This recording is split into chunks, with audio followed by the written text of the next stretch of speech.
Halo adik-adik, ketemu lagi di channel Bioeduka. Kali ini kita akan melanjutkan materi penalaran matematika bagian yang ke-7. Soal yang pertama, pagar pembatas terbuat dari besi di mana tiap 3 meter diberi tiang dari beton.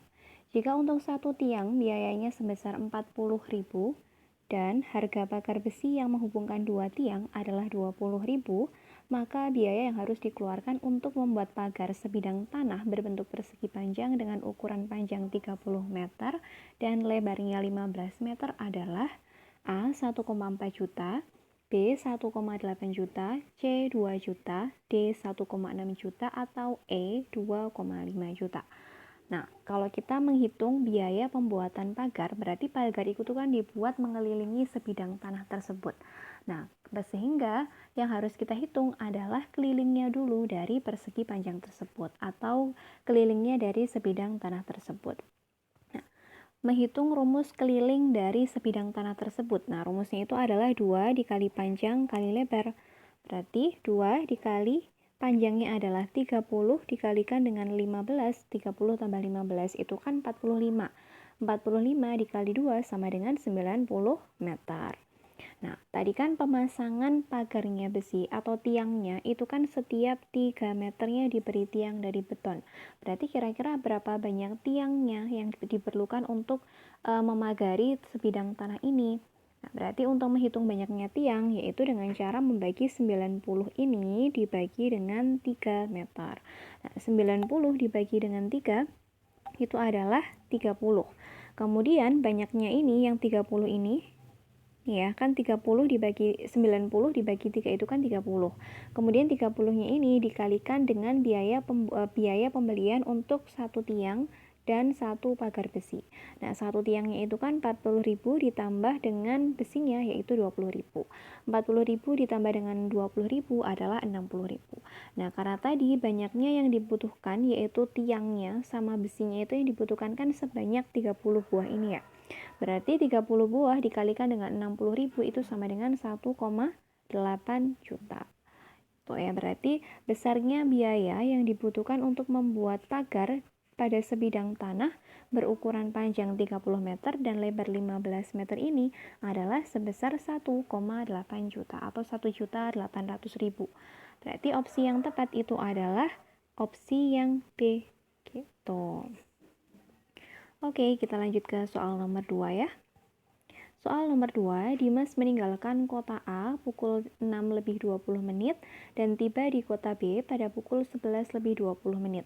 Jika dia mengendarai dengan kecepatan 35 km per jam dan berhenti di jalan selama 1 jam, maka tentukanlah jarak dari kota A ke kota B. Nah, apakah kalian masih ingat nih rumus Jokowi? Nah, ini untuk lebih mudahnya kan biasanya diberikan singkatan Jokowi ya, atau JKW, artinya jarak itu rumusnya sama dengan kecepatan dikalikan dengan waktu. Nah, kalau bisa nih kita kan ada ya namanya segitiga ajaib kayak gini. Ini dibagi 3 kayak gini. Tadi kan rumusnya J itu sama dengan K dikalikan dengan W. Tuh, berarti J ini letaknya di atas sini, K letaknya bisa taruh sini, kemudian W-nya ada di sini. Berarti kalau kita nih, kalau posisinya atas dan bawah, misalkan kayak J sama W atau J sama K itu kan dia posisinya atas dan bawah. Berarti dia itu dibagi, sedangkan K sama W ini kan letaknya sejajar, berarti dia dikali. Apabila kita mencari J, berarti kan yang tersisa hanya K sama W, yang mana letak antara K sama W ini kan sejajar, berarti dia dikalikan. Maka rumusnya J itu sama dengan K dikalikan W. Tapi kalau semisal kita mencari nilai K-nya, kecepatannya, berarti yang tersisa itu kan J sama W-nya. Nah, J sama W itu kan letaknya atas bawah, berarti kecepatan itu sama dengan J dibagi W. Demikian juga kalau kita mencari nilai W, ya berarti yang tersisa itu kan J sama K ya. Berarti J sama K ini dibagi, maka W atau waktu itu sama dengan jarak dibagi dengan kecepatan itu. Jadi kalian tuh cukup mengingat satu rumus saja, maka nanti kalian bisa gunakan segitiga ajaib ini untuk menentukan rumus kecepatan sama waktunya. Tuh ya. Oke, kita bahas dulu dari soal nomor 2 ini. Tadi kan rumusnya jarak itu kan sama dengan kecepatan dikali waktu ya. Kecepatannya tadi di sini diketahui yaitu 35 km per jam. Kemudian waktunya berapa jam? Nah, tadi kan berangkat pukul 6.20, kemudian tiba pukul 11.20. Berarti lamanya perjalanan itu kan 5 jam. Nah, tadi berhenti selama 1 jam, berarti waktu yang sebenarnya yang dibutuhkan untuk menempuh dari kota A sampai kota B itu adalah 5 jam dikurangi dengan 1 jam, yaitu 4 jam. Nah, langsung saja kita masukkan ke rumus J sama dengan K kali W. Kecepatannya tadi adalah 35 dikalikan waktunya 4, yaitu 140 km.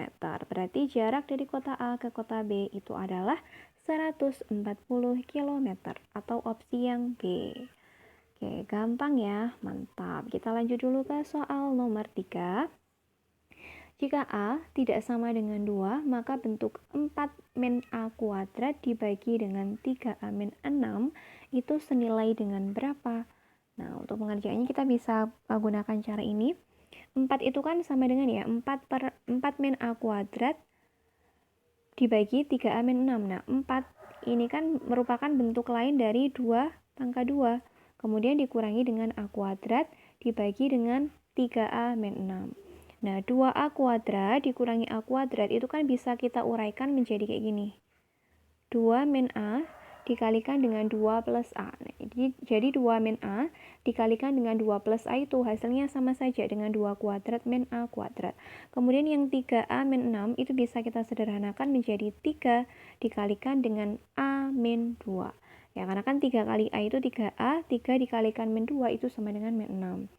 Kemudian nih kita bagi yang A min 2 dengan 2 min A ini kita bagi.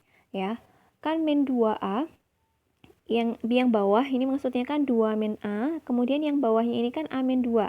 Yang di atas ini A-nya 2-nya positif sedangkan yang di bawah ini 2-nya negatif. Maka supaya bentuknya sama berarti yang di atas ini harus kita kalikan dengan negatif. Jadi yang benar itu adalah negatif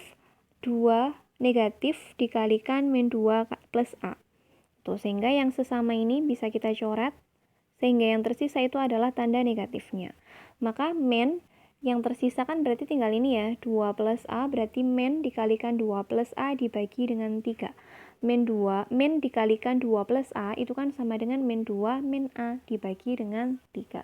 Maka jawaban yang tepat itu yang mana? Nah, ternyata ini dibalik ya, A-nya dulu baru 2-nya, berarti min A min 2, berarti yang ini dibagi dengan 3. Berarti yang tepat itu adalah opsi yang D. Oke, apakah ada kebingungan tadi ya di bagian sini ya? Nah, ini tadi kan kalau diuraikan sama dengan itu kan 2 min A dikalikan dengan 2 plus A. Gini ya, dibagi dengan 3 dikali A min 2.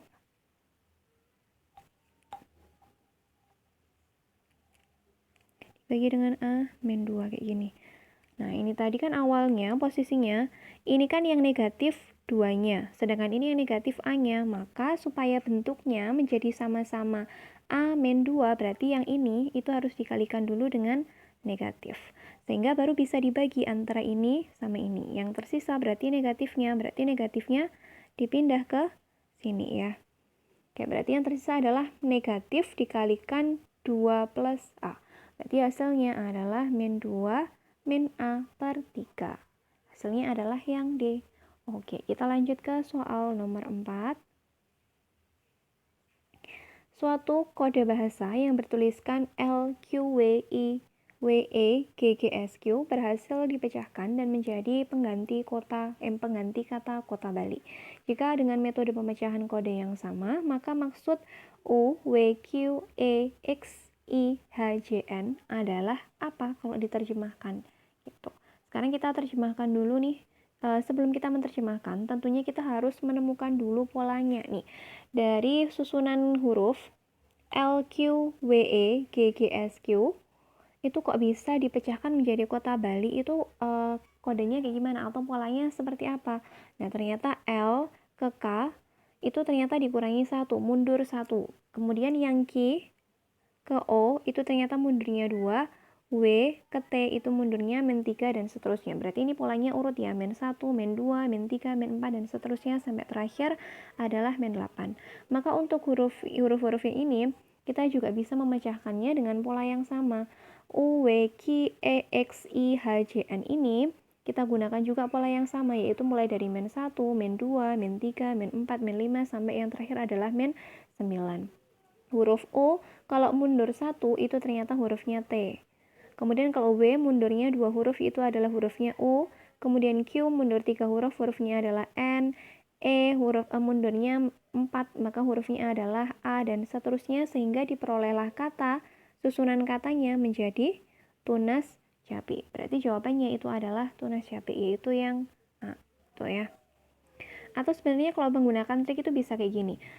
U mundur 1 huruf itu kan hurufnya menjadi T. Sehingga untuk opsi yang B, opsi yang C, E, D sama yang E itu nggak mungkin. Sehingga jawabannya itu pasti antara yang A atau yang C. Karena yang awalnya sama-sama T itu cuma opsi A sama opsi yang C.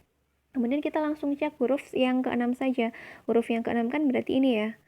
I mundur 1 huruf itu kan berarti dia C, maka maka jawaban yang tepat itu adalah yang A. Jadi kita sebenarnya nggak perlu ngecek satu persatu ya. Misalkan yang pertama tadi U mundur 1 huruf itu T, W mundur 1 huruf itu I, nggak perlu sebenarnya dicek satu-satu. Tapi kita bisa gunakan trik tadi, huruf yang pertama yang ketemu itu apa? Oh ternyata yang pertama ketemu adalah T. Berarti kita bisa mengeliminasi opsi yang B, D sama yang E, sehingga kita yang perlu dicek itu hanya opsi A sama opsi C. Ternyata awalnya sama-sama tunas. Nah, berarti kita langsung saja cek huruf yang ke-6. Pembedanya adalah C atau B. Nah, ternyata tadi huruf ke-6 itu adalah kan I. I-nya ini harus mundur sebanyak 6 huruf. Berarti I mundur 6 huruf itu hurufnya C. Berarti jawabannya adalah yang A, yaitu tunas Cabe. Oke, kita lanjut ke soal berikutnya. Berikut ini disajikan gambar segitiga sama kaki. Ini yang segitiga sama kaki itu yang BCD ini ya. Dimana BC sama dengan DC. Nah, BC sama dengan DC, berarti BC itu di sini sama dengan DC yang ada di sini. Berarti panjangnya antara BC sama CD itu sama ya. Dimana titik A ini terletak ada garis perpanjangan CB. Nah, titik A itu terletak pada garis perpanjangan CB. Nah, CB itu kan dari sini ke sini, berarti perpanjangannya adalah ini. Lalu jika P itu adalah 36 derajat dan Q adalah 50 derajat, maka berapa nilai Z-nya ini? Nah, kita disuruh menghitung nilai Z-nya. Nah, pemecahannya adalah, nih ya, tadi sisi yang sama itu kan BC sama CD. Nah, yang diketahui di dalam soalnya, nilai Q itu sama dengan 50 derajat. Berarti ini besarnya 50 derajat. Nah, kalau segitiga sama kaki itu kan berarti ada dua sisi atau dua sudut yang besarnya sama ya. Kita kan sudah dapatkan bahwa sudut Q-nya itu kan sama dengan 50 derajat. Maka sudut A sama sudut B itu bisa kita cari dengan cara mengurangkan, kan totalnya segitiga utuh itu kan 180 derajat. Dikurangi dengan besarnya sudut Q yaitu 50 derajat. Nah, karena sudut B sama sudut A itu sama, berarti sisa pengurangan dari 180 derajat dikurangi dengan 50, itu kita bagi 2 saja. Nah, 180 dikurangi 50 itu kan 130, kemudian kita bagi 2, hasilnya adalah 65. Berarti besarnya sudut B sama sudut A itu adalah 65. Oke, yang di sini itu adalah 65. Nah, kemudian kalau kita sudah dapatkan sudut B-nya juga sama-sama 65, nah sudut B sama sudut C itu kan dia berpelurus. Nah, besarnya sudut yang berpelurus itu adalah 180. Maka untuk mencari sudut C-nya, kita bisa mengurangkan 180 derajat dengan 65 derajat. Hasilnya adalah 115. Berarti sudut C ini besarnya adalah 115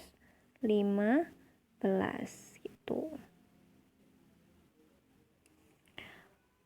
Sekarang kita bisa menghitung besarnya sudut Z ya. Karena kan yang tersisa itu kan menjadi segitiga ABD. Nah, segitiga ABD itu kan pasti besarnya 180 derajat.